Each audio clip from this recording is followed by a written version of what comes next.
আপনার মানে আপনারা কোথায় যাচ্ছেন এখন? ইটালি যাওয়ার উদ্দেশ্য হয়েছি। কেউ যদি মৃত্যুর স্বাদ জীবিত থাকতে গ্রহণ করতে চান তাহলে বাংলাদেশের ইটালি যাইবেন, তাহলে উপভোগ করতে পারবেন। মৃত্যুর একদম কাছ থেকে কয়দিন ছিলেন এই যে নৌকায়? নৌকায় 3 দিন ভাই, খাবার ভাই নেই, কোনো কিছুই নেই। হাঁটানো করতে পারেন না, হাঁটতে পারেন না। একটা জুস ভাগ করে খাইছি, ওই যে 200 মিলি 3 জনে ভাগ করে খাইছি। আর মত হয় লঙ্গি বিন্দা এর ভিতরে মত হয়। আমি সবার উদ্দেশ্যে বলতে চাই ভাই, আশা করি সবাই ভালো আছেন ইনশাআল্লাহ। আমরা আলহামদুলিল্লাহ মোটামুটি এখন ভালো একটু স্বস্তি পাচ্ছি যে আমরা ল্যাম্পেন্দুসা দেখতে পাচ্ছি এই কারণে।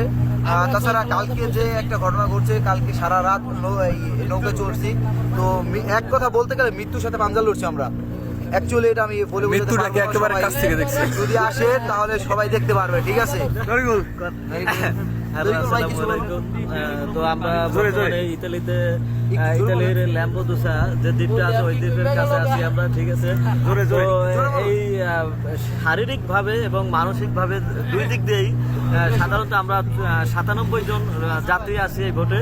সবাই অসুস্থ ছিলাম, সারাদিন ভালো ছিল, কিন্তু রাত্রে এরকম প্রচন্ড উত্তাল সাগরের মাঝে, ঠিক আছে, মনে হলো জানো মৃত্যু অনিবার্য। আমরা সবাই এখনো বেঁচে আছি। তাদের উদ্দেশ্যে কি বলবেন?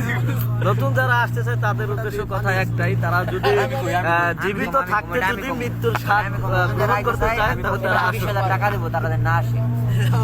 ভাই আইয়েন না, আমি যদি ইতালি ঢুকতে পারি আপনার যত ক্ষয় খরচ আছে আমি দিম ভাই।